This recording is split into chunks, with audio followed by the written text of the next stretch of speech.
Breaking news! Pbbm trending matapos mabuking ang totoong motibo sa pagpunta ng Australia. 1.53 bilyong dolyar o 86 bilyong pisong halaga ng investment ang iuuwi ni Pbbm galing Australia in just one day. Grabe naman to! Ano-ano kaya ang investment project na mga ito? Mga kontra BBM, matutuwa kaya sa good news na ito? Huwag na nating patagalin pa mga kabayan, halina't sabay-sabay nating alamin ang magandang balita sa araw na ito.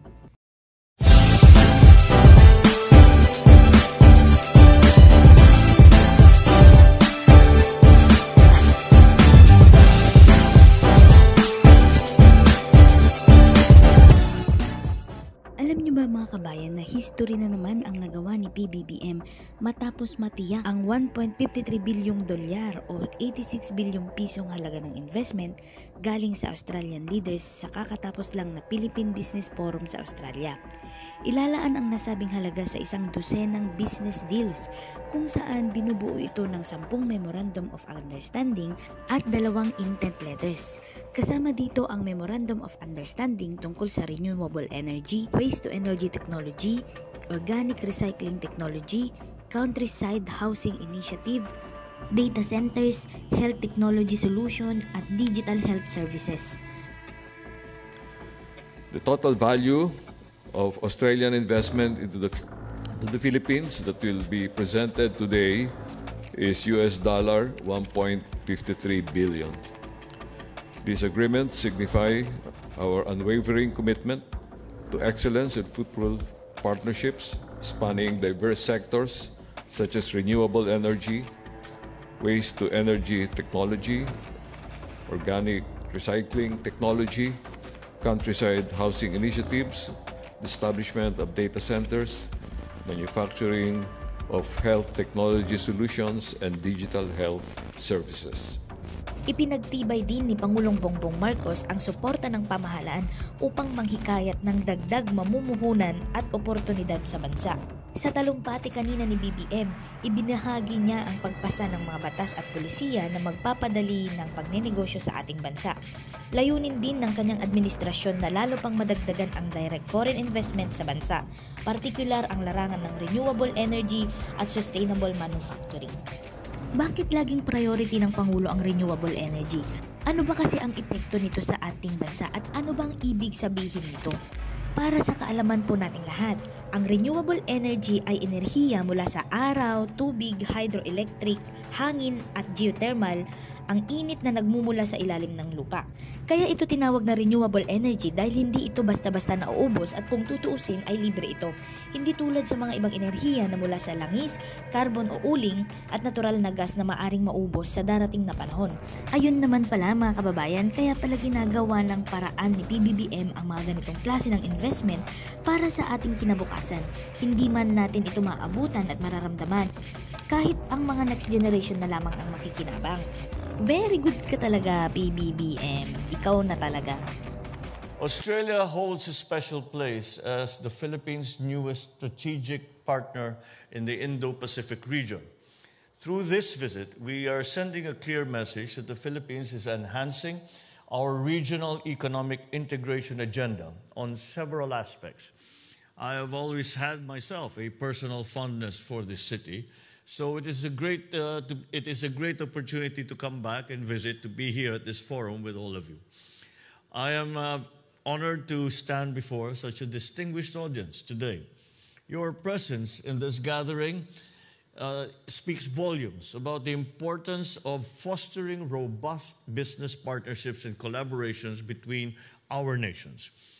It not only underscores the significance of this forum, but also emphasizes the vitality of our economic and commercial ties. As such, I thank the business organizations who have been tirelessly working in fostering meaningful connections and facilitating practical and tangible business opportunities, providing insights, information exchange, and strategic engagements. Let me also extend my appreciation to the companies that are already partnering with us and making it happen in the Philippines for your plans and significant investments that directly contribute to our economic development. Some of you have shared your plans and commitment to the Philippines, and I'm grateful for your continued trust, confidence, and interest in our country. This assembly serves as a celebration of the robustness and resilience of the Philippine economy. We take pride in being an ideal destination for complementation in both manufacturing and services. Recent global challenges, especially those that were initially highlighted by the pandemic, have underscored the dangers of sole sourcing and concentrating that supply on a single country or a single source. The urgent need to diversify production locations and explore alternative materials to de-risk and minimize disruptions in supply chains has become self-evident. Moreover, the transition to a low-carbon or net-zero scenario has further propelled the de-risking trend. So for the Philippines, these global developments present an opportunity to enhance our participation in regional and global value chains. As part of our development strategy, we are keen to explore new avenues of cooperation and foster mutually beneficial partnerships that are commercially meaningful, but also have a social effect. I invite esteemed Australian businesses to consider the Philippines as a reliable partner that can support your expansion and operations. Let us embark on a journey of strengthened economic ties, mutual growth, and shared successes. We remain steadfast in our commitment to purposeful reforms evident in key legislative amendments.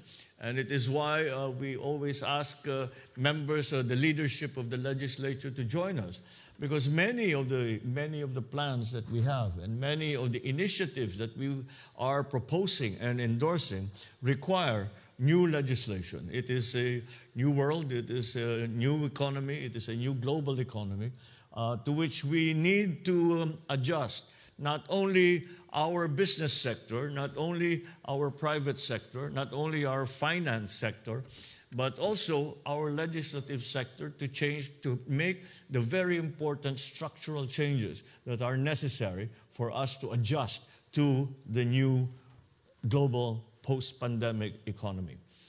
For example, the amendments to the Public Service Act, the Foreign Investments Act, the Real Trade Liberalization Act, and Renewable Energy Act, they all mark a new era for strategic investments, coupled with streamlined businesses, infrastructure development, and the Comprehensive Tax Reform Program, or the CREATE Act. These reforms position the Philippines as one of the fastest growing economies in Asia. In fact, we are in the process of improving the reforms under the CREATE Act, and we have used as a guide the inputs that we have received from potential and present investors in the Philippines in terms of the ease of doing business, in terms of modifying the tax structure, in terms of making it a more attractive investment destination. Our overhaul of fiscal incentive structures and responsive policies, including those facilitating public-private partnerships, or PPPs, play a pivotal role in promoting private sector participation. Furthermore, there is the establishment of the Maharlika Investment Fund, our sovereign wealth fund. And that underscores our dedication to financing priority projects and driving socio-economic impact. The key principle that we have adopted, the very fundamental principle that we have adopted, was to consider the private sector as partners in the development of the transformation and development of our economy. It is very early on, we quickly recognize that government can do very much, but we must also realize that government cannot do it alone. And the private sector does many things that government does not do. And there are certain things that government does that private sector actually would be better at doing than leaving it with the government. And so these partnerships have become very important, are central to any transformation, any success that we may enjoy in the near future. This is the view of our strategic financial planners, our economic group, and altogether we have all come to that conclusion, and it is something that we continue to promote and to continue to encourage. So we prioritize the ease of doing business, exemplified by efforts to simplify tax payments, streamline regulations, and showcase our unwavering support for businesses, which I signed Executive Order number 18, which establishes green lanes for strategic investments, simplifying procedures and reducing bureaucratic hurdles. Simply speaking, these green lanes are, as we are slowly transforming the way we do business, both in the bureaucracy, both in government, and of course in the general economy, as we are awaiting the legislation to come through, as these have to be very examined in very close detail, we have established these green lanes. And the general idea is that for any investor who comes to the Philippines, that they will no longer have to wing it, as it were, and try to go through the documentation process and learn as they go along. They will be taken in hand by a specific person and a specific group in each department, the relevant department, and that group will attend to all the needs of a prospective investor, so as to be able to put up a company, to start a bank account, to get the permitting down, to get the clearances, etc. And this we do so as to make more rapid the entry of foreign direct investment, but also to make businesses more profitable, because the costs that are implied by inefficiencies are lessened at the very least. So I am pleased to announce the enactment of 3 priority bills. The Public-Private Partnership Code of the Philippines, which paves the way for transformative partnerships and fosters infrastructure development. Number 2, the Internet Transactions Act, which provides the framework for a robust digital economy, aligning the country's policy with the demands of the 21st century. And finally, the Tatak Pinoy Act, or the Proudly Filipino Act, which I recently signed into law just last 26 February, which will support industry development and enable greater participation of the Philippines in global value chains. So we continue to accelerate and deepen policy reforms to improve the environment where businesses such as yours will continue to thrive. On renewable energy, a very important part of our strategic planning, we accord great importance to addressing climate change and achieving energy transition, as we in the Philippines are highly vulnerable to the climate crisis. In line with this, we have put in place several energy transition policies, investment enablers such as incentivizing energy efficiency and conservation that will support and facilitate the efforts to decarbonize the economy. This move strengthens our dedication to environmental stewardship and encourages the private sector to actively engage in sustainable practices.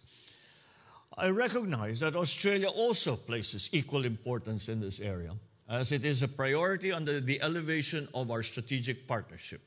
In this regard, I welcome the opportunity for greater cooperation on climate change and energy transition.